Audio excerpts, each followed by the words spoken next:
Alright, what's up YouTube? Black Tendo 2 here today, and today you already know what it is. You already know what's up.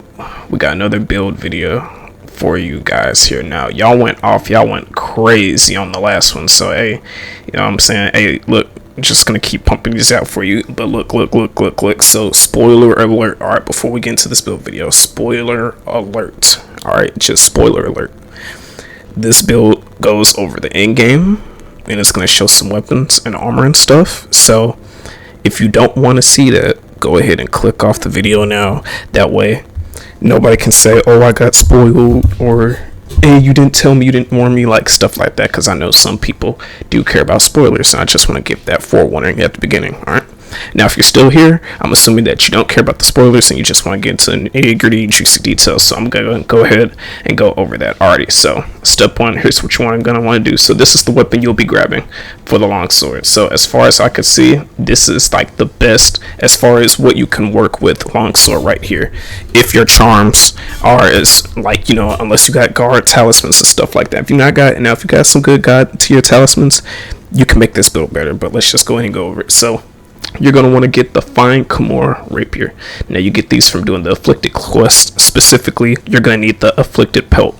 Now the afflicted pelt, that comes from the master rank afflicted great Izuchi. So that's one of the monsters. I know other monsters drop them, but to me that's just the easiest monster that I can kill. That way I can just go ahead and get it. So you just want to go ahead and get the afflicted pelt. And then here's what decos you're going to want to put on it. You're going to go to set decorations here. And you're going to want to put the anti-dragon jewel too. So this increases your damage to bird, flying, brute, pisking, fang wyverns, and leviathans. So that covers, it doesn't cover the entire roster, but it covers a pretty nice decent chunk of it.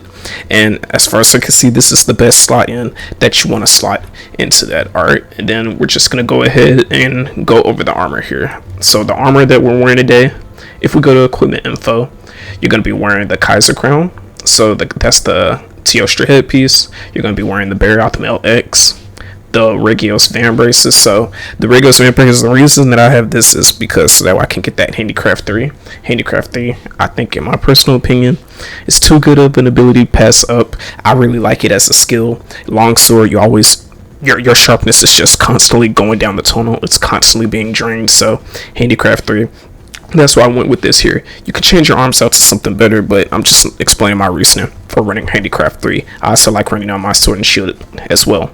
We got the engine of Coil X right here, and so let me show the skill slots right here. And then, as I said, the Barioth X, the Kaiser crown, and then we got the Grand God's Pure Feet. This is the Rajang. It's not fierce, but regular Rajang's leggings. All right, and then the talisman that you're going to be needing. So it's still kind of like base rise, where you needed a quick sheath two slot talisman.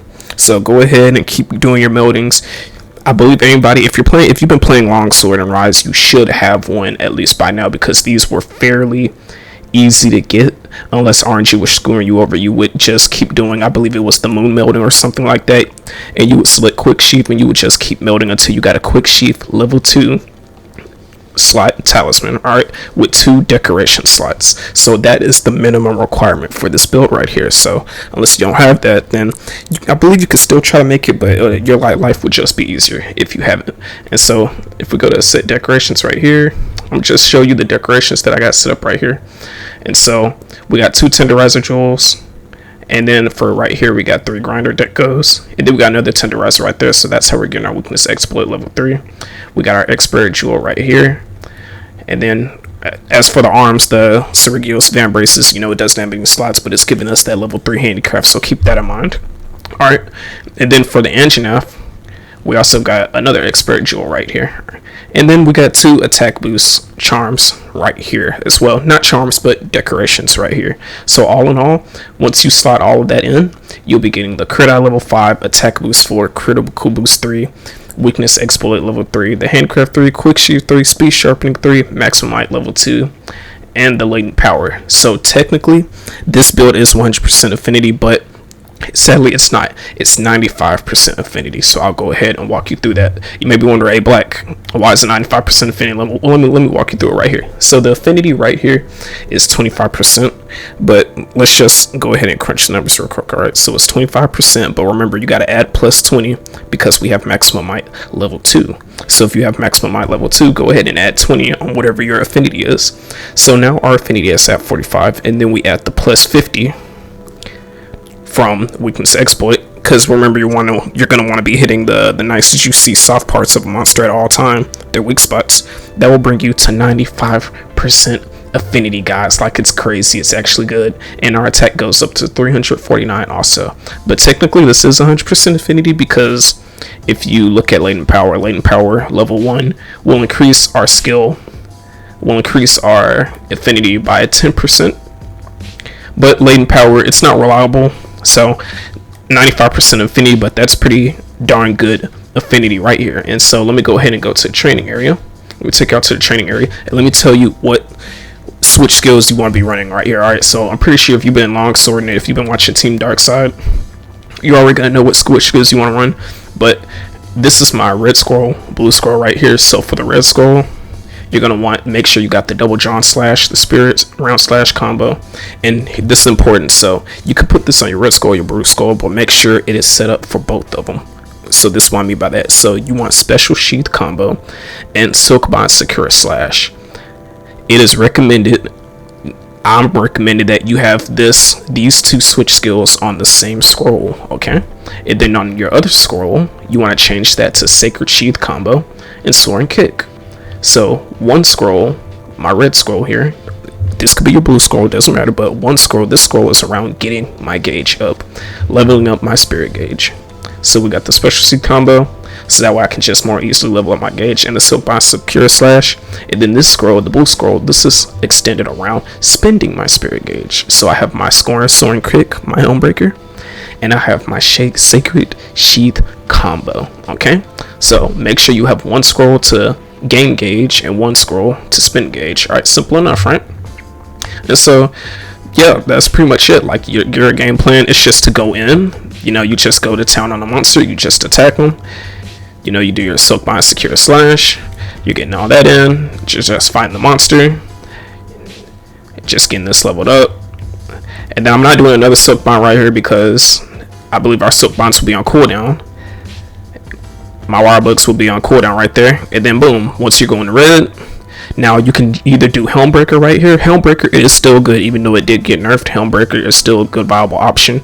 Now guys, don't be like the Destiny 2 community where the moment something gets nerfed you think it's trash. Some of the things are still good. All right, now but your real main bread brother here is you want to be holding down R2 and you got your sacred sheath combo. As long as you're holding down R2, this thing will not let go. So you got your stamina meter right there, you can move around easily. So it's kind of like greatsword in a sense. And then once you get in real close on a monster, you're just gonna let go of R2 and you're gonna do a 3-hit combo right there. So that's for spending. All right, so like I said, then you go back to your other scroll. So one scroll for spending gauge, one scroll for gaining gauge. We're gaining our gauge right here, gaining our gauge again. And guys, this build is really good. Like it's been carrying me in Endgame so far. Like I've been making it, I haven't had any problems with it yet. See, look, we're just fighting the monster like this. Then go ahead and do your switch skill swap. Do that. Do your little poke. Do your little poke. And then boom. We're going to go ahead, go into the sacred sheath. Move up one. And then boom, boom, bow. And like I said, you can also do Helmbreaker also. But you mainly want to be doing this. Do Helmbreaker though on the shorter openings. But yeah, that was the build, guys.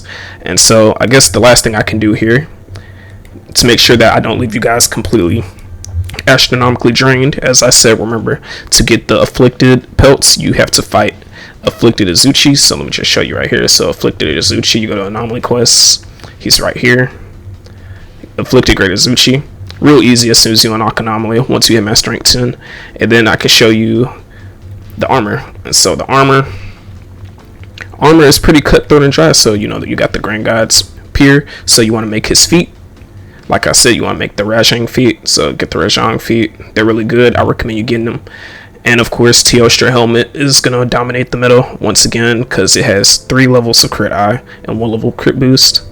and then go up here some more. I have the Serigio arms, so you don't have to make the Serigio arms. You could make something else as far as your arm pieces go, but I got them. They have no deco slots, but the trade-off is you are getting 3 levels of handicraft, which I believe that's just too good to pass up, because you're going to be, as a longsword user, you're always spending your sharpness, so you know, you can change that if you want to. And then for the chest right here, I'm using the bury off chest, I believe. Yep, the bury off chest.